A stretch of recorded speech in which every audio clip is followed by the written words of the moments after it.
Today's video is sponsored by Auxbeam. So Auxbeam's been around since about 2008, and they've made it their mission to make a quality product while not breaking the bank. So when we had the opportunity to work with Auxbeam, we jumped all over it.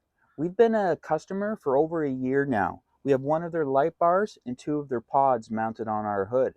And Auxbeam sent their RGB 8-gang multifunctional switch panel for us to review for all you guys and add to our setup.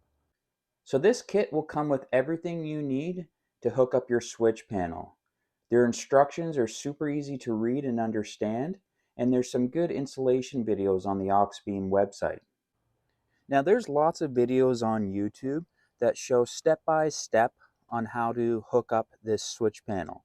But I'm not going to bore you with a half an hour video of me pulling my wire. So I'm just going to show you guys how I set mine up, some issues you might run into that might help you save a little bit of time and energy. So let's get into it. So one of the issues that we had is our battery does not have the top posts. So when we went to hook the positive up, the connection that it came with was too small.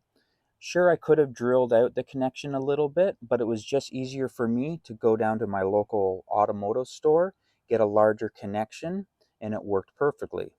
Now I also had to get a larger bolt. The ones that come with the factory connections don't have enough thread to screw in. So that's something that you just might have to keep in mind.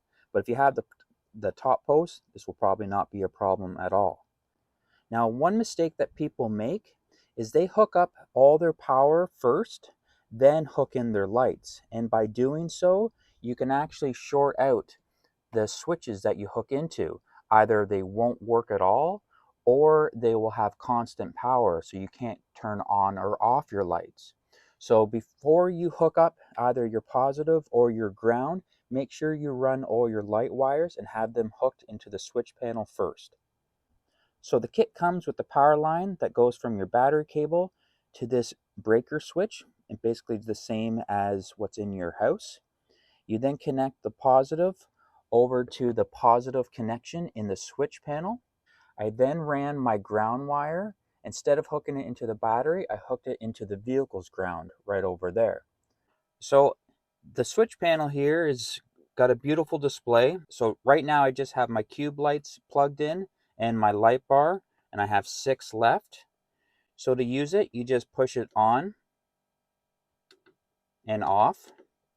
If you want to change the setting to then just be a push button on and off, double click the on off button, click this to blue, turn it off. Now when I push this and let go, it turns it on and off, on and off. If I want to change it to strobe, double click the on off, click that till it goes green, hit the on off button, and now they are in strobe mode. And then back down to on off. So what's great about the Auxbeam app is it's super easy to use and you don't need a subscription. It just hooks up with Bluetooth.